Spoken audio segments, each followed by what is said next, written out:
Currently a little bit of chaos going on.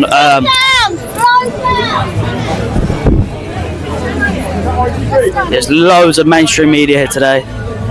Tommy Robinson's here.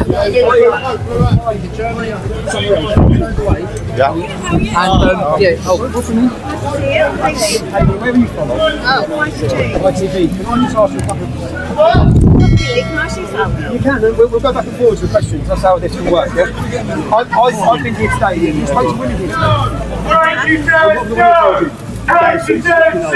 They've said they feel scared. You have multiple convictions yourself. You apologise for your criminality. Sorry, sir. Go on. Women, you apologise for your criminality, Mr. Robinson. My criminality? Yeah. I've got a couple of criminal convictions, but I've faced warfare since trying to talk up for community. The reason you're here is because being convicted of contempt of court is not being a victim of warfare, Mr. Robinson. It's breaking the law, isn't it? No, it's breaking the law. Just for the record, contempt of court is a civil offence. It's not actually criminal. No, it's not criminal. It is civil. No, it's civil. You don't know what you're talking about. It's civil. Being convicted of contempt of court is civil. It's a civil offence. That's why you were sentenced for it. Civil offence, man. Civil. You don't know what you're talking about. Assaulting an off-duty police officer, is that civil offence? 20 years ago. 20 years ago. And let's get why we're here. At least you know my criminal convictions, because you know that 800 men who are in their airbase. You don't know their criminal convictions, do you? Do you? You don't know who they are. Do you? No, I know that a woman, Rhiannon White, was murdered and butchered 700 men. I know that 7 women last week were raped by these men, including 12-year-old children. So whilst you know what I'm about, so you can see what I'm about, yeah, you don't know who those 800 people are. You don't know how they think, you don't know where they come from, you don't know if they're terrorists, you don't know if they're jihadis, you don't know if they're raped, you don't know if they're murdered. You know nothing, which is why the women are scared. So as you've just said, you've spoken to women, if this isn't about me, why are you making this about me? I'm here to report like you are as a journalist. Now you should be reporting on why this entire town centre, as far as you can see, is full of locals. It's not full of local men, it's not full of local criminals, it's full of local women, local mothers, local grandmothers. And women are also worried about the sexual abuse that comes from British citizens, isn't it? It's not something that's uniquely... Excuse me, sir. These people are here because they're worried, because they've lost their town centre. Who have they lost their town centre to? Do you know why you're losing? Do you know why no one listens to you?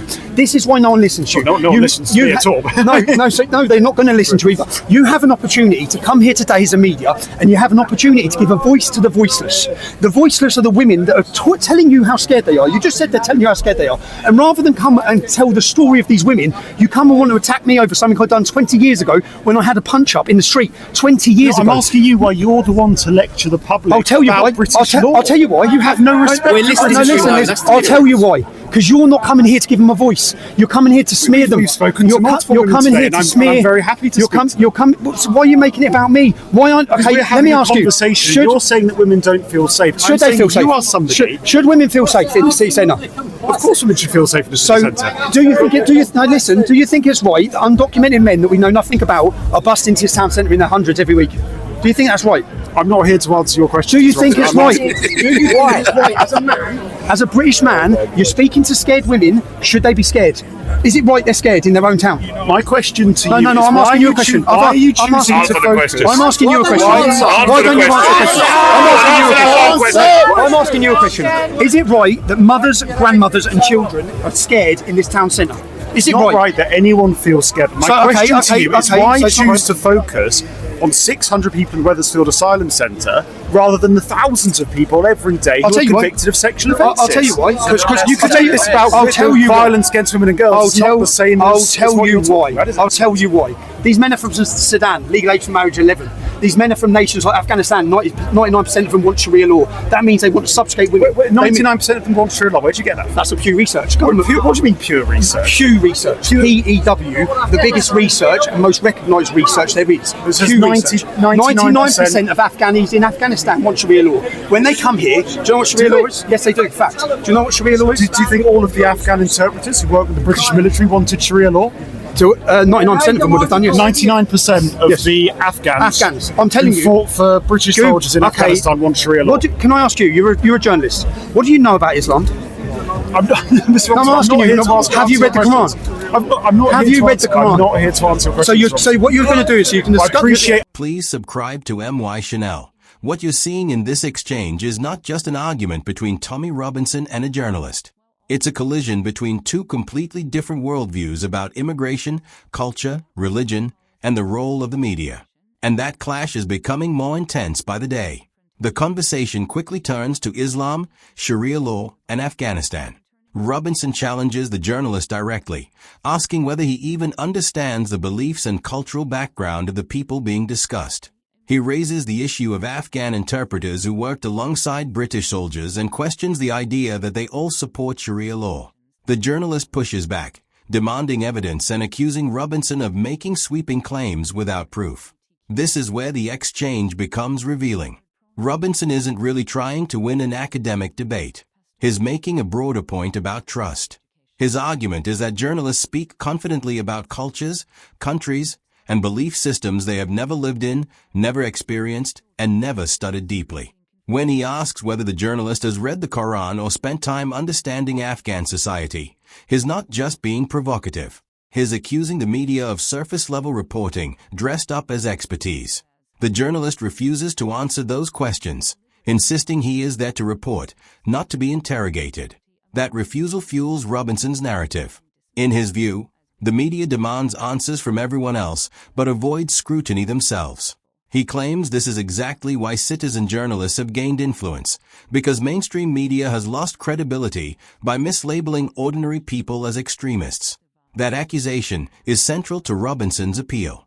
He repeatedly argues that protests involving mothers, grandmothers, and local families are lazily branded as far-right simply because they raise concerns about immigration, crime, or public safety. His question is blunt. What is far-right about wanting safety for women and children? What is extremist about demanding transparency? This is where the exchange taps into a wider frustration across the country. Many people believe the media no longer reports events neutrally, but frames them through ideological lenses. When journalists arrive at protests already convinced they are covering far-right unrest, protesters feel dismissed before they've even spoken. That resentment then explodes into hostility, which the media later uses as proof of extremism. It becomes a self-reinforcing cycle. The journalist attempts to steer the conversation back to Robinson's criminal record, including past convictions for contempt of court. That move is telling. Rather than engaging fully with the concerns being raised at the protest, the focus shifts back to Robinson as an individual. From Robinson's perspective, this proves his point. He argues that the media is more interested in discrediting him than listening to the people standing behind him. Robinson uses the moment to bring attention to recent violent crimes that have intensified public fear around asylum and migration policy. He claims communities are being left in the dark about who is being housed in local facilities, particularly large numbers of single men. Whether people agree with him or not, that fear exists. And fear grows fastest when information is scarce. The journalist responds by stating that sexual violence and crime are not limited to any one group, and that British citizens commit such crimes too. That is factually true. But Robinson rejects the comparison, arguing that the protest is not about denying crime exists everywhere. It is about the government's responsibility to control borders, vet arrivals, and reassure communities.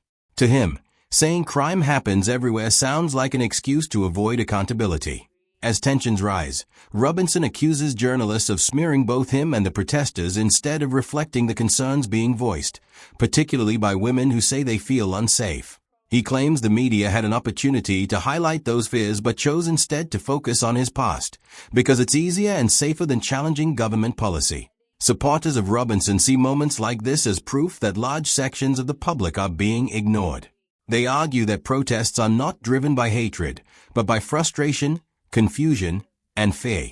When those emotions are dismissed as bigotry, people feel pushed further to the margins. Critics, however, warn that Robinson's rhetoric risks oversimplifying complex issues and turning migrants into scapegoats for wider social problems.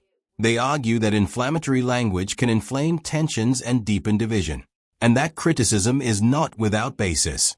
Strong rhetoric can mobilize support, but it can also polarize debate and shut down nuance. But here's the uncomfortable truth for mainstream media and political institutions. Dismissing these protests doesn't make them disappear. Labeling everyone as far-right doesn't answer the underlying questions people are asking. It just convinces them that no one in power is listening. At the heart of this confrontation is a breakdown of trust. Trust in the media. Trust in government. Trust in institutions that once claimed to speak for the public.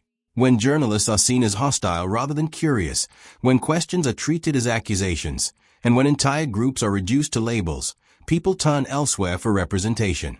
That's why citizen journalists and independent commentators have gained traction. Not necessarily because they are always right, but because they are perceived as willing to say what others won't. Whether that perception is fair or not, it matters. Politics is driven by perception as much as fact. This exchange also shows how volatile the debate around immigration and integration has become. It's no longer just about numbers or policy details. It's about identity, safety, culture, and who gets to define national values. When those issues collide in public spaces, emotions run high and conversations quickly turn confrontational. The real danger is what happens next.